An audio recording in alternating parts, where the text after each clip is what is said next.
Hello students, लाइफएक्स institute में आप सभी लोगों का स्वागत है।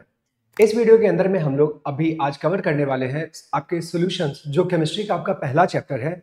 उसके जो भी क्वेश्चंस अभी अपने प्रीवियस ईयर में आए हुए सीबीएसई के अंदर में, उन सभी क्वेश्चंस को एक एक करते हुए हम लोग डील करने वाले हैं। दूसरा अपना कंप्लीट हो चुका है सॉल्युबिलिटी वाला। अब अपन बात करें क्वालिटेटिव प्रॉपर्टीज पे। हाँ जी साहब, देखते हैं क्या लिखा हुआ है। फिर से अगेन एजियोट्रॉप्स पे ही सवाल है। 23 में पूछा गया क्वेश्चन है CBSE. An azeotropic mixture of two liquid will have a boiling point lower than either of the two liquid. Means क्या बोल रहा है? मिनिमम बॉइलिंग, लोअर बोला ना, बॉइलिंग पॉइंट लोअर। मीन्स आपसे किस पर सवाल पूछ रहा है? आपसे फिर से पूछ रहा है मिनिमम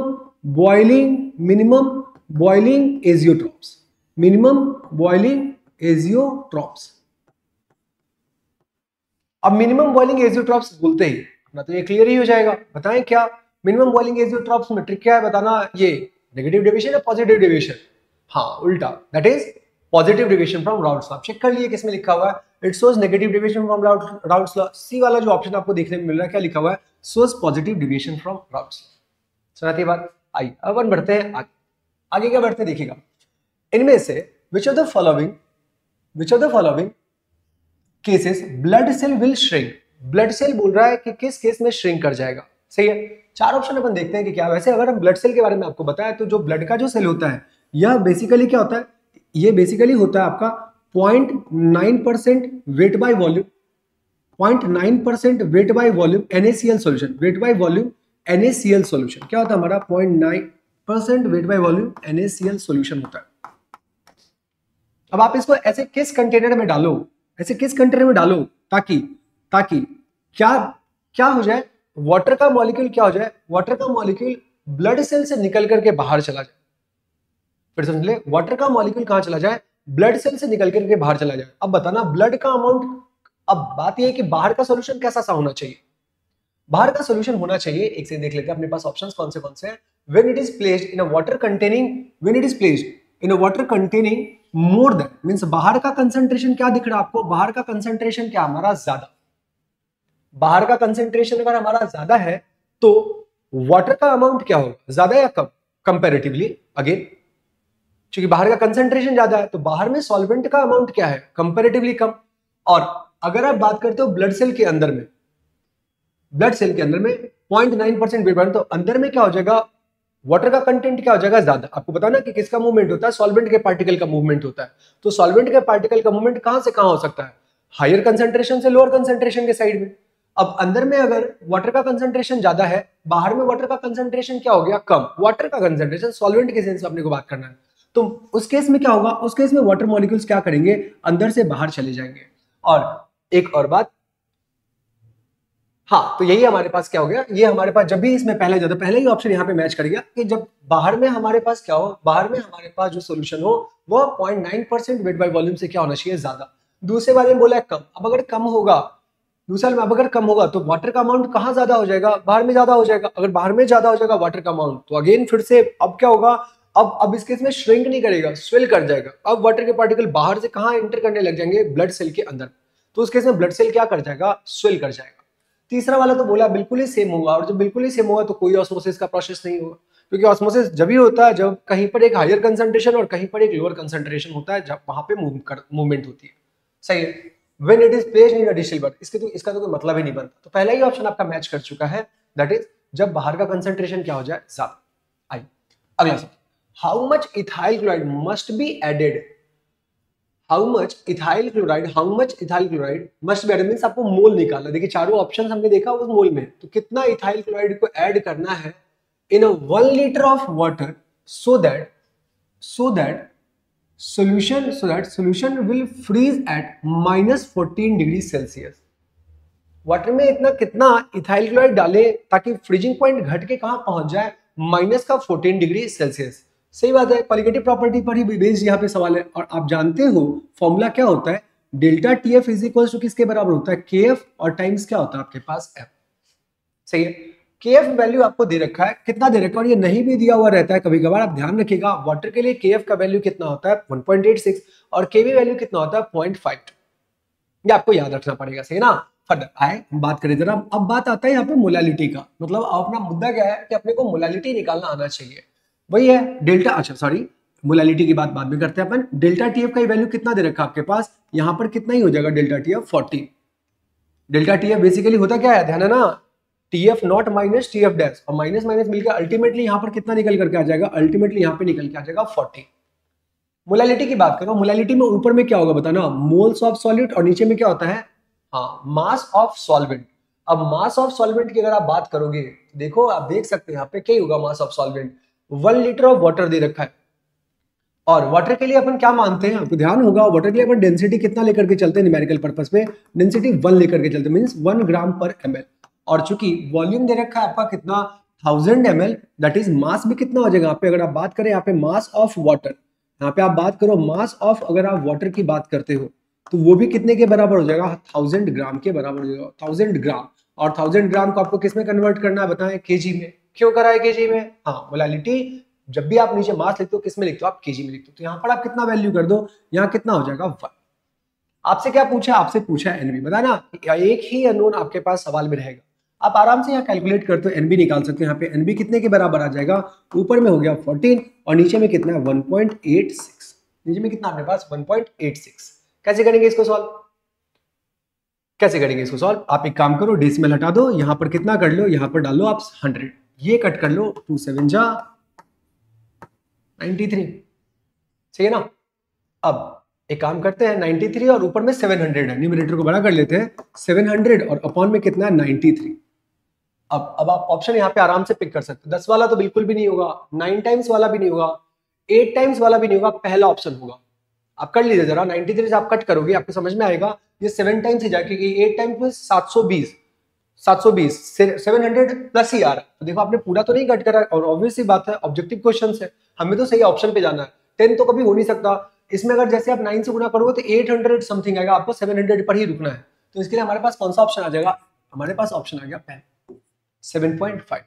बोले कहानी समझ में आ रहा है, क्या करा ये समझ में आ रहा ना, हमने तो पहले जो नॉर्मली कट रहा, हमने उसको सबसे पहले सिंपल रेशियो लेकर के आए, डेसिमल हमने आपको बताया उसको आप हटा लो, वही चीजें जो है वो आगे जाकर के कैलकुलेशन में फाइनल आपको आंसर तक नहीं पहुंचने देता, और ये एक मेजर रीजन है जिस वजह से 10th में जो आपके मार्क्स बनते हैं और 12th में आपके मार्क्स बनते हैं कंपैरेटिवली थोड़े कम हो जाते हैं, क्योंकि अपन इस पर काम नहीं करते, कैलकुलेशन पे काम नहीं करते, हमें लगता है हम समझ तो गए हैं पूरा का पूरा, बट हाँ जब तक आप लिखोगे नहीं लास्ट मोमेंट पर भी, या फिर आप थ्रू आउट द ईयर जब भी आप सवाल लगाते हो तो पूरे लास्ट तक आप पहुंचने की कोशिश कीजिए, क्योंकि वो वाली चीजें रहेंगी तभी आपसे फाइनल में भी आंसर निकल करके आएगा, अदरवाइज पेपर आपका बहुत लेंदी हो जाएगा।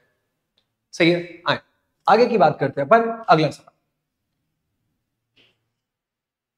हाँ क्या दे रखा है सवाल में यहाँ पे, 5% सोल्यूशन, अगेन कॉलिगेटिव प्रॉपर्टी पर तो मेजॉरिटी क्या ही आता है, मेजॉरिटी आपके न्यूमेरिकल्स ही यहाँ पे बनते हैं, 4 फॉर्मूले हैं, relative loading in vapour pressure, elevation in boiling point, depression in freezing point, और लास्ट क्या है ऑस्मोटिक प्रेशर, इन्हीं चारों से रिलेटेड न्यूमेरिकल्स बराबर ही आते रहते हैं। क्या दे रखा है यहाँ पे, 5% solution of cane sugar is क्या लिखा, isotonic with 1% solution of substance X, 5% of solution of cane sugar is isotonic। अब ये आइसोटोनिक बोला है तो क्या बोला है, पाई1 इज इक्वल्स टू क्या होना चाहिए, हाँ पाई1 इज इक्वल्स टू होना चाहिए, पाई1 इज इक्वल्स टू पाई2 का मतलब क्या, C1R T is equals to C2R और कितना होना चाहिए T।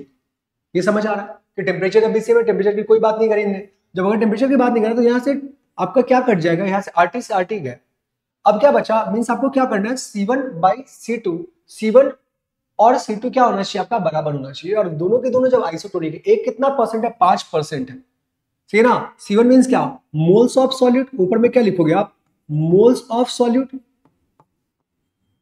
मोल्स ऑफ सॉल्यूट, एक सेकंड एक काम करते हैं इसको नीचे लेकर जाते हैं, दैट मींस क्या, ऊपर में तो क्या होगा मोल्स ऑफ सॉल्यूट, अब सॉल्यूट तो क्या, सॉल्यूट का तो नाम लिख ही दे रखा है, दैट इज क्या बताना, केन शुगर, और अपॉन में volume of solution, volume of solution, आप सीधे सीधे ये भी लिख सकते हो, आप सीधे सीधे ये भी लिख सकते हैं, that is volume of solution. ये किस में होना चाहिए आपका, ये आपका होना चाहिए लीटर में, ये चीजें बराबर होना चाहिए किसके बताना, मोल्स ऑफ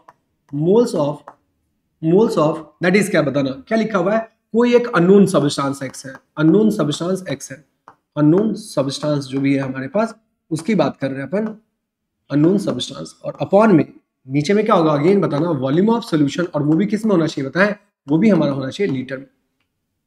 यही तो चीजें हैं।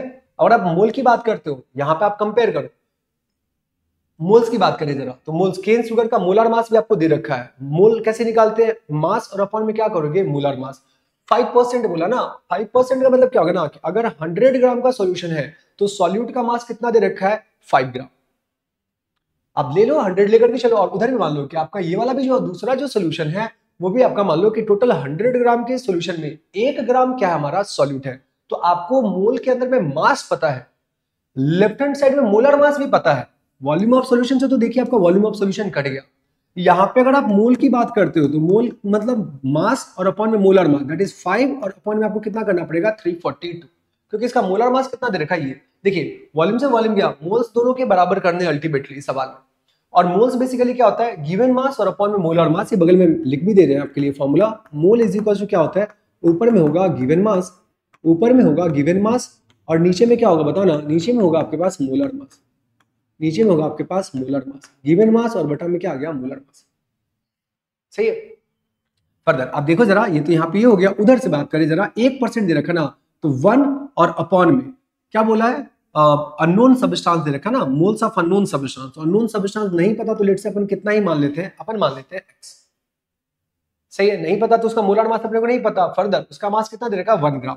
तो आप आगे बढ़ोगे तो यहाँ से क्या देखने को मिलेगा, x को हटा लो इधर, x इज इक्वल टू कितना आ जाएगा, 342, और अपॉन में कितना आ जाएगा अपने पास, 5। क्या कोई ऑप्शन यहाँ पे मैच कर रहा है क्या, बताए। कट करेंगे यहाँ पे, कैसे से कट होगा, 5 6 जा ना, 5 6 वाला तो अपने पास एक ही ऑप्शन है, एक ही ऑप्शन तो वही खत्म हो जाता है। फर्दर फिर भी अपन आगे बढ़ लेते हैं। 30 4 8.4 टाइप का क्या पूछेगा। हाँ देखिए आपका आंसर आ चुका है, 68 पॉइंट कितना हो जाएगा आपका 4। ये आपका आंसर। कुछ नहीं करा है, आइसोटोनिक सोल्यूशन है, और अगर आइसोटोनिक सोल्यूशन है तो दोनों के पाई को बराबर करो, वहीं से आपको इक्वेशन मिलेगा। और जो भी चीजें बोलते गए उनको हम लिखते चलते चले गए। कभी ऐसे एग्जैक्टली क्लियर कट मास नहीं लिखा हुआ तो आप मान लेना कि आपका सोल्यूशन कितने ग्राम का, 100 ग्राम का या 1000 ग्राम। अब अगर 1000 ग्राम होता तो कितना ही होता, 1% के हिसाब से 10। तो इधर भी 10 करेंगे तो उस केस में उधर कितना करेंगे, उधर ये अगर 5% है तो 50 हो जाएगा। समझ आ रहा ना। अब अगर 1000 ग्राम पे अगर अपन आते हैं तो ठीक है ना। चलिए खैर आइए अपन आगे बढ़ते हैं, फिर इस तरीके से ये वाला सवाल अपना क्लियर होता है। हाँ अब अपने को किस बारे में बात करना है यहाँ पे, अब अपने को बात करना है यहाँ पे the boiling point of a 0.2 molar. देखिए स्मॉल एम लिखा हुआ है, ध्यान दीजिएगा। स्मॉल एम का मतलब क्या होता है, molar. Solution of non electrolyte in water, the boiling point of 0.2 molar solution of electrolyte, जिसमें केवी वैल्यू वाटर के लिए दे रखा है। तो आप एक बात बताओ, फॉर्मूला क्या होता है बताए, delta TB is equal to कितने के बराबर होता है, बताए केबी और इनटू कितना हो जाएगा, एम। नॉन इलेक्ट्रोलाइट भी एक इंपॉर्टेंट वर्ड, अगर आपको ध्यान हो तो इल्साफॉल उसके अंदर में क्या घुसेगा, वन टॉप फैक्टर घुस जाएगा। हालांकि अभी अगर नॉन इलेक्ट्रोलाइट आप तो चलो वन टॉप फैक्टर लेकर के चलो कि आप तो फाइनल कर रहे हो ना यहाँ पे, जबकि आई का वैल्यू कितने के बराबर आ जाएगा, क्योंकि नॉन इलेक्ट्रोलाइट है तो टूटेगा नहीं पार्टिकल्स। इलेक्ट्रोलाइट्स वो होते हैं जो पार्टिकल्स जाकर के वाटर के अंदर में टूट जाते हैं। अब ब्रेकडाउन होंगे तो दो में भी हो सकते हैं, बहुतों में भी हो सकते हैं। स्ट्रॉन्ग इलेक्ट्रोलाइट होता था तो कंप्लीटली 100% डिसोसिएशन होता था, वीक इलेक्ट्रोलाइट होता है तो कंप्लीटली डिसोसिएशन नहीं होता है।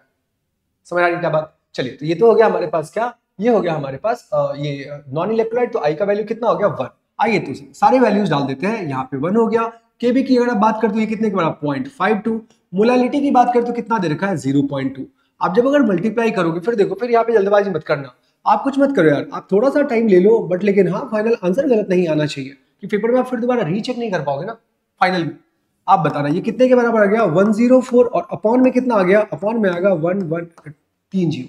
तो इसका ओवरऑल कितना आ जाएगा बताना, 0.104। ये क्या आया अल्टीमेटली, यह है आपका अल्टीमेटली डेल्टा टीबी। क्या है आपका डेल्टा टीबी, सही है। अब अगर अपन डेल्टा टीबी की बात करते हैं, ये किसके इक्वल होगा, टीबी डैश माइनस क्या होता है, TB naught. Delta TB basically क्या था, elevation in boiling point. TB dash minus में कितना लिखा है अपने को, TB naught is equal to कितने के बराबर है, 0.104। आप एक बात बताओ, वाटर के लिए पहले बॉइलिंग पॉइंट कितना होता है, तो सोल्यूशन बना जब आपने उसके अंदर में क्या डाला, नॉन इलेक्ट्रोलाइट ऐड करा तब, सही है। तो आपसे अगर हम पूछे वाटर के लिए नॉर्मली बॉइलिंग पॉइंट कितना होता है आपका, 180 एम पर 100 डिग्री सेल्सियस। आप एक काम करो, क्योंकि डिग्री सेल्सियस में डेटा दे रखा है, अपन डिग्री सेल्सियस में लेकर के चलते हैं। तो आप यहाँ पे क्या करो, यहाँ पे क्या हो जाएगा, ये हो जाएगा जब टीबी नॉट कहाँ चला जाएगा, उस साइड चला जाएगा टीबी नॉट, और प्लस में 0.104, और ये अल्टीमेटली कितना हो जाएगा, 100 प्लस 0.104 और ये चीजें किसके बराबर हो जाएंगे 100.104 के बराबर हो जाएगा। आप बताओ आपका कौन सा वाला ऑप्शन हो जाएगा? आपका ऑप्शन हो जाएगा यहाँ पे सी। बोली कहानी क्लियर? कुछ नहीं करा हमने delta TB is equals to i into Kb into m लिखा। स्मॉल एम का वैल्यू दे रखा है अपने पास, केबी का भी वैल्यू अपन जानते हैं, बस कैलकुलेशन को ढंग से लेकर के आगे बढ़ दो, क्योंकि बोर्ड के एग्जाम में आपके पास कैलकुलेटर नहीं होगा। अभी तो आप घर पे ऐसे से भी आदत हो जाती है, मतलब 11th-12th के अंदर में जब अपन नॉर्मली पढ़ रहे होते हैं बोर्ड से पहले तक कि मतलब हम कैलकुलेटर से ही क्वेश्चन को सॉल्व कर लेते हैं, बट ध्यान रखिएगा वो आपके लिए एक पॉइजन है बोर्ड के एग्जाम में, वो कभी आपको फाइनल आंसर तक की मीट नहीं करने देगा। अभी तो आपको ये लग रहा है कि नहीं जल्दी रिवीजन हो जाता है सर कैलकुलेटर यूज करने से, बट वो चीजें इफेक्टिव नहीं होंगी वो फाइनल बोर्ड के एग्जाम, इसलिए इसका आप जरूर खासा ध्यान रखिएगा। आए आगे की बात करते हैं, फर्दर क्या लिखा हुआ है यहाँ पे, the osmotic pressure of a solution containing 0.3 mole of solute पर लीटर। 0.3 मोल ऑफ सॉल्यूट पर लीटर मींस तो आपको क्या ही दे रखा है, आपको मोलारिटी दे दिया है, मोलारिटी आपको दे रखा है। एंड ऑस्मोटिक प्रेशर की बात करिए, या तो आप मोलारिटी बोलो या तो आप वहां पे जब अगर आप बात करते हैं ऑस्मोटिक प्रेशर में फॉर्मूला क्या होता है ऑस्मोटिक प्रेशर, मेरा सबसे इंपॉर्टेंट सवाल ये है, पाई इज इक्वल टू कितना होता है सी आर और कितना होता है अपने पास टी, ये होता है ना। आप आगे आई भी लगा लो कोई बात नहीं यार, आप आई भी लगा लो, लेकिन अगेन क्या बोला है ऑस्मोटिक प्रेशर सॉल्यूशन कंटेनिंग कुछ नहीं बता रखा, तो आई का वैल्यू कितने के बराबर होगा, आई का वैल्यू आपका 1 के बराबर होगा, ध्यान रखिएगा आई का वैल्यू कितना हो गया 1। फर्दर कंसंट्रेशन कितना दे रखा है 0 पॉइंट कितना दे रखा है 3, इतना मोल पर लीटर मींस मोलारिटी ही लिखा है, बट लिखने के तरीके सीधे सीधे नहीं बोला मोलारिटी, आपको हल्का घुमा दिया है लैंग्वेज में, बस हल्का हल्का तिड़क गया। At a temperature T is, तो कितना ही आंसर हो जाए, सवाल में तो कुछ करना ही नहीं था, आरटी को आपको सॉल्व भी नहीं करना, आप तो सिंपली लिखो आर और क्या लिखो टी, यही आपका ऑप्शन, आपका कौन सा वाला ऑप्शन होगा, पहला ऑप्शन आपका। सवाल कोई भी आपको टफ लग रहा है क्या? नहीं, बट हाँ हम इन डिटेल चैप्टर को एक एक करते हुए टॉपिक वाइज सभी को दोबारा रिवाइज करें। इसकी बात करते हैं बच्चा, तो फॉलो मतलब ये ग्राफ में एक्स बेसिकली क्या रिप्रेजेंट कर रहा है, हाँ ऑब्वियस ही बात है, ये तो आपका नॉर्मली चल रहा था, जब सॉल्यूशन बन जाता है तो ये लाइन बनता है, ये जो लाइन आपका बन रहा है ना ये सॉल्यूशन बनने के बाद का लाइन है, तो जो भी होगा वो सॉल्यूशन के सेंस में होगा, किसके सेंस में होगा, सॉल्यूशन के सेंस में होगा। और एक बोला है क्या, बॉइलिंग पॉइंट ऑफ सॉल्यूशन या फ्रीजिंग पॉइंट ऑफ सॉल्यूशन। अब एक बात बताओ, आपने दो ग्राफ देखे थे ना, याद अगर आपको होगा तो, एक तो ऐसा वाला होता है और एक बाद में यू वाला हो जाता है, यही होता है ना। और फ्रीजिंग वाला ग्राफ कैसा बनता है, यू पहले ये रहता है सॉल्यूशन में, फिर बाद में अपने पास कैसा होता है, बाद में यू हो जाता है। डिप्रेशन मतलब फ्रीजिंग पॉइंट में तो डिप्रेशन होता है, बॉइलिंग पॉइंट में क्या हो जाता है आपका एलिवेशन हो जाता है। तो ये बेसिकली क्या बता रहा है, ये basically boiling point of solution के बारे में डिस्कस कर रहा है। बाद में वैल्यूज बढ़ गई है, दैट मींस ये बॉइलिंग पॉइंट ऑफ सॉल्यूशन को डिस्कस कर रहा है, बढ़ते पता। वाटर रिटेंशन और puffiness due to high salt intake occurs due to, obvious सी बात है ऑस्मोसिस के कारण ही बेसिकली ये चीजें अपनी होती है, ये तो बिल्कुल ही आपके जानकारी वाली चीज है, आप इसको यहाँ पे ऑस्मोसिस से बोल सकते हो। फर्दर देखिए दो तीन और आपके पास यहाँ पर से भी रिलेटेड, यहाँ से भी रिलेटेड असर्शन रीजन के क्वेश्चंस आए, उसको थोड़ा अच्छे से देखते हैं अपन। Elevation in boiling point is a colligative property, elevation in boiling point is a colligative property, बताया स्टेटमेंट सही है गलत? सही है। लगातार देखिए 23 में क्वेश्चंस बने हुए थे और ये वाला लास्ट वाला तो 21 में T1 में आया था, टर्म 1 में। दूसरा, the lowering in vapour pressure causes elevation in boiling point, सही बात है, सारी चीजें आपस में एक दूसरे तीसरे से कनेक्टेड है। वेपर प्रेशर का कम हो जाना कॉलिगेटिव प्रॉपर्टी नहीं, वेपर प्रेशर का कम ना, relative lowering in vapour pressure colligative property, but हाँ वेपर प्रेशर में कमी आ ही जाती है जब भी आप सॉल्यूशन से सॉल्वेंट से जब आप सॉल्यूशन के साइड जाते हो। सॉल्वेंट से सॉल्यूशन के साइड कैसे से जा सकते हैं, सॉल्वेंट में जब अगर आप कोई भी सॉल्यूट अगर आप ऐड करते हो तो ऑब्वियसली सॉल्यूट प्लस सॉल्यूट मिलकर क्या बनाएगा, सॉल्यूशन। और जो भी आपका सॉल्यूशन है उसके अंदर में आप बात करो तो उसका लोडिंग इन वेपर प्रेशर तो होगा ही होगा, और उस वजह से क्या हो जाएगा, बॉइलिंग आपको और अब ज्यादा हीट करना पड़ेगा उसको बॉइल करने के लिए, मतलब उसको अब कन्वर्ट करने के लिए किस फेज से, लिक्विड फेज से गैसियस फेज में। तो ये दोनों के दोनों स्टेटमेंट पहली बात तो ट्रू है और करेक्ट एक्सप्लेनेशन भी होगा, तो इसका आंसर कौन सा वाला हो जाएगा, ए। ये वाला क्लियर, ये सवाल क्लियर हो गया अपना। अगला सवाल, osmotic pressure is a colligative property, osmotic pressure भी सही बात है कॉलिगेटिव प्रॉपर्टी, इसमें कहीं कोई दिक्कत नहीं है। Osmotic pressure is directly proportional to molarity, ये भी बिल्कुल सही बात है, ये कॉलिगेटिव प्रॉपर्टी भी है और प्रोपोर्शनल भी होता है मोलारिटी का, इसका भी हमारा कौन सा वाला ऑप्शन हो जाएगा, ऑप्शन हो जाएगा हमारा ए। तीसरा, क्रायोस्कोपिक कांस्टेंट डिपेंड्स ऑन क्या लिखा है, cryoscopic constant depends on the nature of solvent, सही बात है, हर एक के लिए जो क्रायोस्कोपिक कांस्टेंट होता है केएफ का वैल्यू, वो क्या होता है हमारे पास, हमारा केएफ का वैल्यू हर एक अलग अलग सब्सटेंस के लिए डिफरेंट होता है, एक बात तो ये होगी। दूसरी बात, और ऑब्वियस सी बात है उसका वो वैल्यू किस पर डिपेंड करता है, नेचर पे, सॉल्वेंट पे डिपेंड करता है। दूसरा जो इन्हें यहाँ पे लिखा, देखिए इसका रीजन तो सीधे सीधे गलत दिख रहा है आपने को, क्या इसका रीजन तो सीधे सीधे गलत दिख रहा है, दैट इज क्या, ये एक यूनिवर्सल कांस्टेंट है। नहीं, ऐसा नहीं है। यूनिवर्सल कांस्टेंट तो जैसे आर की वैल्यू हो गई, capital G universal gravitational constant वैसे होता है। आपको पता है वाटर के लिए अलग वैल्यू होगा, बेंजीन के लिए अलग होगा, हर एक के लिए वैल्यूज चेंज होती चलती चली जाती है। तो इसका रीजन क्या हो जाएगा, फॉल्स। इसका रीजन फॉल्स हो जाएगा, तो ऑप्शन कौन सा वाला आपको दे रहा होगा, डी। तो आप देख लीजिएगा सी और डी में कभी कभार कभी ऊपर नीचे रहता है, वो आप हर बार के लिए ऑब्जर्व करते हो, वहां पे पिक कीजिए। ये वाला भी हमारा कंप्लीट होता है। बढ़ते हैं आगे। 0.5 molar aqueous solution of glucose is isotonic. देखिए एक्वस सॉल्यूशन ऑफ ग्लूकोज बोला, क्या बोला, ग्लूकोज। अब ग्लूकोज बताना क्या है, इलेक्ट्रोलाइट है या नॉन इलेक्ट्रोलाइट है, हाँ नॉन इलेक्ट्रोलाइट है। ग्लूकोज हमारे पास क्या है, नॉन इलेक्ट्रोलाइट है। इज आइसोटोनिक विद, अब आइसोटोनिक तो 0.5 ml 0.5 मोलर KCl। अब KCl तो हमारा इलेक्ट्रोलाइट है, पानी में डालेंगे तो सारे के सारे सॉल्ट्स क्या होते हैं, 100% टूट जाते हैं अपने किस्म, जितना भी अमाउंट में वो टूटे। लेकिन सॉल्ट्स अगर आप ऐड करते हो डेफिनेटली वो क्या करता है, वो टूटता है, और टूट करके क्या बनाता है, टूट करके अपने आयन से बिखर जाता है, दैट इज एक K+ आयन और दूसरा Cl- आयन। सही है। फर्दर आप बताओ, तो इस केस में क्या हो जाएगा, इस केस में I का वैल्यू 2 हो जाएगा, तो बिल्कुल भी आइसोटोनिक नहीं होगा, सीधे सीधे कोलिगेटिव प्रॉपर्टी 2 गुना बढ़ जाएगा। ये भी हमारा एक आयनिक कंपाउंड ही है, तो ऑब्वियस सी बात है इस केस में 3 गुना वैल्यू हो जाएगा, तो आइसोटोनिक हो नहीं सकता। 0.5 मोलर देखिए आया यहाँ पे नाम यूरिया। यूरिया का फॉर्मूला आप सब लोगों को पता होगा, क्या होता है, NH2C डबल बॉन्ड O, और यहाँ पर क्या हो जाएगा, यहाँ पे होगा NH2। दिस इज आवर क्या, दिस इज आवर यूरिया। सही है। तो ये रहा यूरिया, ये आपका क्या हो जाएगा, इलेक्ट्रोलाइट या नॉन इलेक्ट्रोलाइट। ये हमारा क्या है, ये हमारा एक प्रकार का नॉन इलेक्ट्रोलाइट। क्या है हमारा, non electrolyte, non electrolyte. Further आप इसकी बात करो सुक्रोज, हाँ सुक्रोज में थोड़ा सोचना पड़ेगा। सुक्रोज को जब भी आप हाइड्रोलिसिस करते हो तो सुक्रोज बेसिकली टूट जाता है। किस किस में टूटता है सुक्रोज, सुक्रोज टूटता है एक आपका ग्लूकोज में और एक आपका किस में टूटता है, फ्रुक्टोज में। तो भैया यहाँ पर भी आपको एक मॉलिक्यूल है, यहाँ पर आपको 2 मॉलिक्यूल देखने को मिलेंगे। एक सुक्रोज टूटा अपना, क्या बनाया, ग्लूकोज, और प्लस में क्या बनाया हमारा, फ्रुक्टोज। तो इसके साथ भी नहीं होगा, ऑप्शन कौन सा वाला आ जाएगा, ऑप्शन आ जाएगा आपके पास। इस केस में भी I का वैल्यू कितना हो जाएगा, 1। ये दोनों के दोनों सॉल्यूशन आपस में एक दूसरे के साथ क्या ही हो जाएंगे, आइसोटोनिक हो जाएंगे। सही है। चलिए अब इसके जस्ट बाद अपन अगला सवाल, अगला सवाल, विच of the following pair, again फिर से वैसा सही सवाल पूछा है कि आइसोटोनिक होगा सेम टेम्परेचर पर। अब देखिए यूरिया को NaCl के साथ दिया, NaCl में तो नंबर ऑफ, देखिए क्वालिटेटिव प्रॉपर्टीज बेसिकली किस पर डिपेंड करता है, नंबर ऑफ पार्टिकल्स पे। और आइसोटोनिक मींस क्या, दो अलग अलग क्वालिटेटिव, दो अलग अलग सॉल्यूशन का आपको क्वालिटेटिव प्रॉपर्टी सेम करना है। वो तभी सेम होगा जब नंबर ऑफ पार्टिकल्स दोनों में क्या होंगे, सेम। मींस दोनों का ऑस्मोटिक प्रेशर तभी सेम होगा जब दोनों के अंदर में नंबर ऑफ पार्टिकल्स क्या होंगे, सेम। अब यहाँ पे यूरिया की बात करते तो यहाँ नंबर ऑफ पार्टिकल्स कितना हो गया, 1। यहाँ आप नमक की बात करते हो तो नमक की अगर आप बात करते हो नमक में नंबर ऑफ पार्टिकल्स कितने हो जाएंगे, 2 Na+ और एक दूसरा क्या होगा, Cl-। इधर है, इसमें नंबर ऑफ पार्टिकल्स कितने हो गए, 2, और यहाँ पे नंबर ऑफ पार्टिकल्स कितने हो गए, हाँ 3। 3 कैसे हो गया, कैसे से टूटेगा बताओ, 2 टाइम्स टूटा Na+ और एक और क्या टूटा, SO4, कैसे से टूटा, 2-। बोले कहानी समझ आ, यहाँ पर एक तो यूरिया और दूसरी साइड क्या हमारे पास NaCl। इसकी बात कर ले, अगेन यहाँ पे क्या है यूरिया, और लेकिन यहाँ पर क्या लिखा हुआ है, MgCl। अब आप MgCl की बात करते हो तो Mg के माथे पर कितना लगा देंगे, 2+ और 2 टाइम्स क्या बन जाएगा, Cl-1। Mg2+ और 2 टाइम्स क्या लिखेंगे अपन, Cl-1। आए अब अपन इसकी बात करते हैं। अब इस केस में देखें तो इसमें कितना हो गया, इसमें यूरिया, फिर अगेन एक नॉन इलेक्ट्रोलाइट है और एक इलेक्ट्रोलाइट है।